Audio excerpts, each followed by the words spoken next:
मेहनत किया है इस उद्योग नीति को बनाने में, और आज के इस अवसर पर उपस्थित सभी हमारे उद्योगपतिगण और मीडिया के साथीगण, आप सब लोग आज की इस अवसर पर यहाँ पर पधारे हैं। मैं आप सबका हृदय से अभिनंदन करता हूँ, स्वागत करता हूँ। आप सबका जय जोहार करता हूँ। हमारी सरकार के 11 महीने पूरे हो चुके हैं। इन महीनों का हर दिन हमने छत्तीसगढ़ के भविष्य के निर्माण के लिए खर्च किया है। आज का यह दिन भी इस दृष्टि से बहुत महत्वपूर्ण है, क्योंकि आज हम अपनी नई औद्योगिक विकास नीति लागू कर रहे हैं। मैं आज के इस महत्वपूर्ण अवसर पर आप सभी का एक बार पुनः स्वागत करता हूं, अभिनंदन करता हूं। इस नई औद्योगिक नीति का निर्माण सभी की सहभागिता से किया गया है और सभी की सहभागिता से इसका प्रभावी क्रियान्वयन सुनिश्चित किया जाएगा। इस कार्य में मीडिया के साथियों की भी महत्वपूर्ण भूमिका होगी। साथियों, छत्तीसगढ़ राज्य स्थापना के बाद से यह राज्य की 6वीं उद्योग नीति है। प्रत्येक नीति 5 वर्षों के लिए बनाई जाती रही है। प्रत्येक 5 वर्षों में सरकार की प्राथमिकता, सरकार एवं प्रदेश के नागरिकों की आवश्यकताएं, रोजगार के नए अवसरों के स्रोत एवं प्रकार समय समय पर बदलते रहते हैं। आर्थिक सामाजिक परिस्थितियों एवं बुनियादी सुविधाओं को ध्यान में रखकर अब तक उद्योग नीतियों का निर्धारण किया जाता रहा है, परंतु यह पहली बार है जब हमने देश की स्वतंत्रता के अमृतकाल के साथ ही विजन 2047 के अनुसार विकसित भारत के निर्माण की परिकल्पना को ध्यान में रखते हुए विकसित छत्तीसगढ़ राज्य के निर्माण के लक्ष्य तय किए हैं। प्रदेश के युवाओं को स्थानीय उद्योगों में रोजगार उपलब्ध कराने में प्रशिक्षण की समस्या को दूर करने का प्रयास भी हमने किया है। इससे भी आगे बढ़कर हमने निर्णय लिया है कि यदि कोई उद्योग 1000 से अधिक युवाओं को रोजगार देता है तो हम उसे 20 पॉलिसी के तहत और अधिक रियायतें देंगे। साथियों, देश में पहली बार किसी राज्य ने अपनी औद्योगिक नीति को रोजगार परक बनाया है, ताकि स्थानीय युवाओं को अधिक से अधिक रोजगार मिल सके। प्रदेश के युवाओं को रोजगार मूलक प्रशिक्षण उपलब्ध कराने पर हमने इस नीति में प्रति व्यक्ति 15,000 रुपये प्रति माह तक का अनुदान देने का प्रावधान भी किया है। अभी तक प्रदेश की नीतियां उद्योगों के विकास की परिकल्पनाओं पर आधारित होती थीं। हमने पहली बार इस नीति के माध्यम से राज्य में पर्यटन एवं स्वास्थ्य जैसी सुविधाओं में निवेश को भी प्रोत्साहित करने का निर्णय लिया है।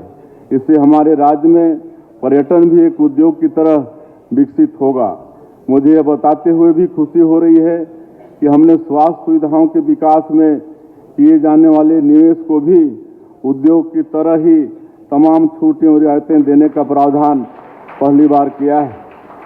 मुझे आप सबसे उम्मीद है कि हम स्वास्थ्य सुविधाओं के विकास में अधिक से अधिक निवेश आकर्षित कर प्रदेश में विश्व स्तरीय स्वास्थ्य सुविधा उपलब्ध करा पाएंगे। हमारा राज्य देश के मध्य में स्थित है। आने वाले वर्षों में हम अपनी भौगोलिक स्थिति, आवागमन के आधुनिक साधनों और आप सबकी भागीदारी से प्रदेश को देश का हेल्थ हब बनाने में सफल होंगे। साथियों, प्रदेश के बस्तर एवं सरगुजा क्षेत्र में भी औद्योगिकरण की शुरुआत हो चुकी है। वहां पर उद्योगों के लिए जमीन उपलब्ध कराना एक कठिन कार्य है। मुझे आपको बताते हुए हर्ष हो रहा है कि शीघ्र ही जगदलपुर के नजदीक हम 118 एकड़ भूमि पर औद्योगिक क्षेत्र का निर्माण प्रारंभ करने जा रहे हैं। वहां पर अगले 12 माह के भीतर उद्योगों को भूमि आवंटित करना प्रारंभ कर दिया जाएगा। हमने निजी औद्योगिक क्षेत्र की स्थापना को प्रोत्साहित करने के नियमों में ढील दी है। पूर्व के न्यूनतम 20 एकड़ के स्थान पर अब हमने 15 एकड़ भूमि पर निजी क्षेत्र में औद्योगिक पार्क की स्थापना की अनुमति देने का निर्णय लिया है।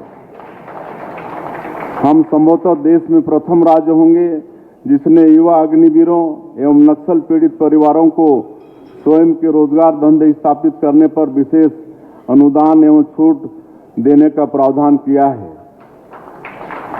इसी प्रकार हम प्रदेश के अनुसूचित जाति, अनुसूचित जनजाति वर्ग के युवाओं को स्वयं का रोजगार उपलब्ध कराने हेतु भी कटिबद्ध हैं।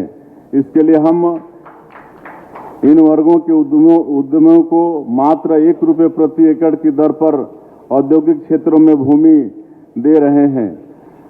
हमने इस नीति में इन वर्गों के उद्यमियों के लिए सामान्य वर्ग के उद्यमियों से अधिक अनुदान का प्रावधान किया है।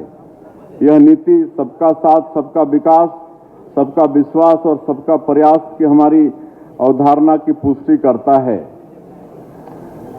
छत्तीसगढ़ राज्य का निर्माण जिन उद्देश्यों को लेकर किया गया था, इस नीति के माध्यम से हमने उनमें से अनेक उद्देश्यों को पूरा करने का प्रयास किया है। हमारा ध्येय है कि यहाँ के कच्चे माल का अंतिम उत्पाद अधिक से अधिक यहीं पर तैयार हो, ताकि स्थानीय संसाधनों से अधिक स्थानीय विकास किया जा सके।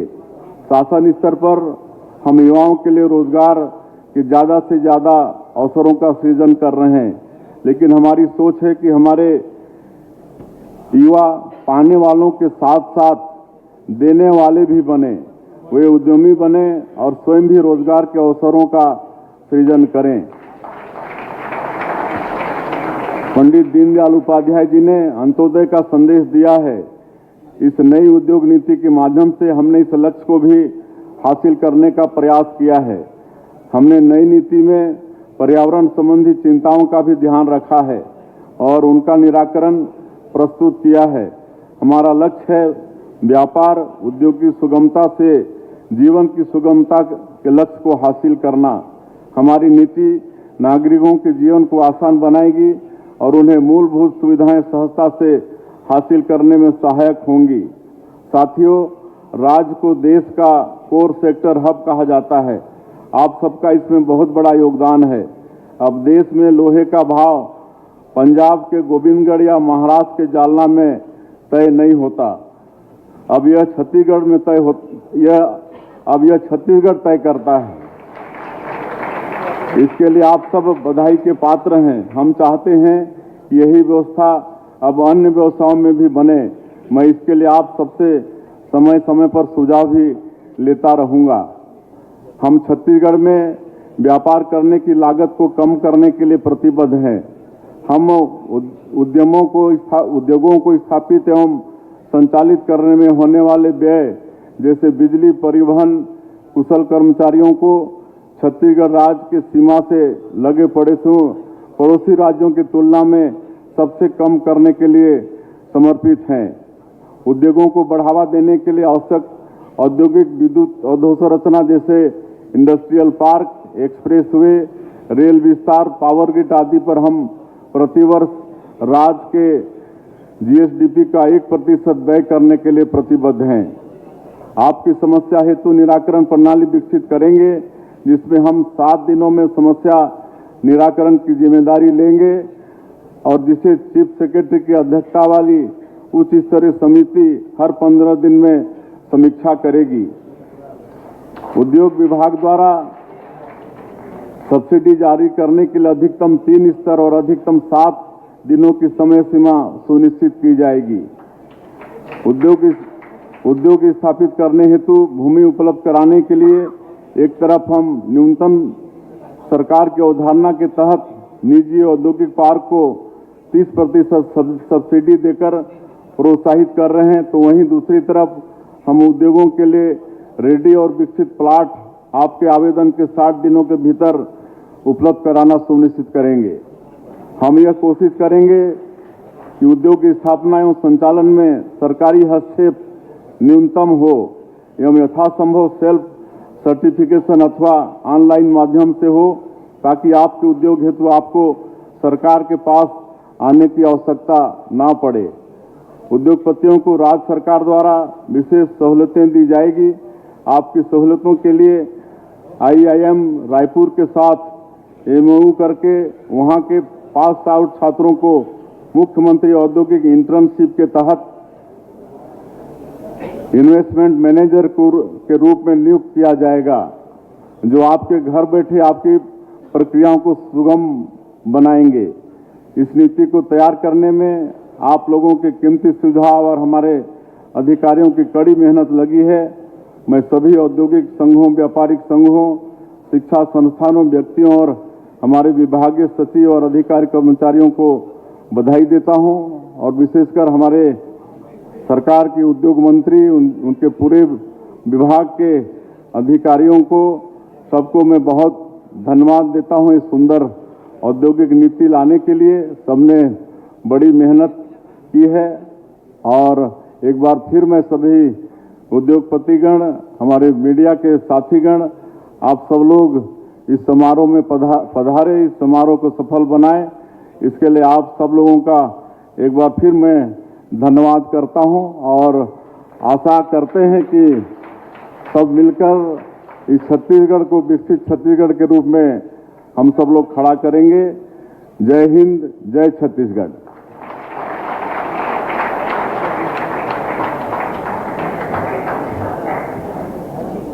आपके आशीर्वचन और मार्गदर्शन के लिए आपका बहुत बहुत धन्यवाद।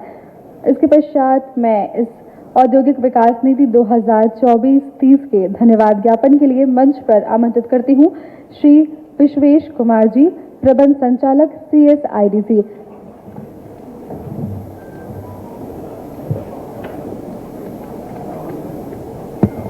धन्यवाद।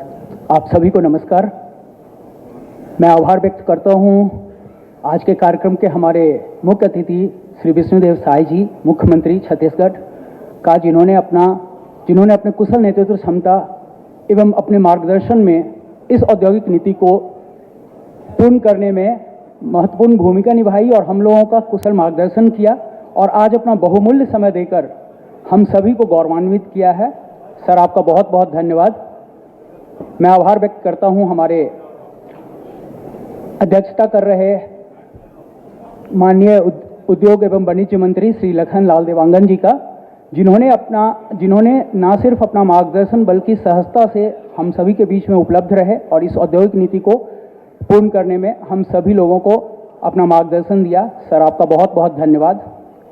मैं आभार व्यक्त करता हूं आज के इस कार्यक्रम में उपस्थित हमारे उप मुख्यमंत्री श्री अरुण साव जी का एवं हमारे मंत्रीगण श्री राम विचार नेताम जी का, श्री केदार कश्यप जी का, श्री OP चौधरी जी का एवं श्री टंकराम वर्मा जी का, जिन्होंने आज अपना बहुमूल्य समय देकर इस कार्यक्रम को गौरवान्वित किया।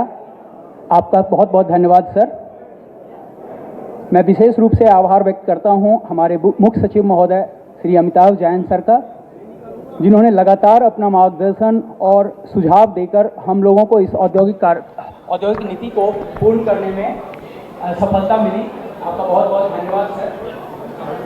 मैं विशेष आभार व्यक्त करता हूँ आज के इस कार्यक्रम में उपस्थित हमारे सभी सचिव महोदय, यहाँ पे उपस्थित हमारे सभी उद्योगपति एवं सभी व्यवहार संघ के साथियों का, हमारे मीडिया कर्मी का एवं उद्योग विभाग के हमारे सभी अधिकारी कर्मचारियों का, जिन्होंने अपना बहुमूल्य समय देकर आज इस कार्यक्रम को गौरवान्वित किया। आप सभी का बहुत बहुत धन्यवाद। एक बार पुनः बहुत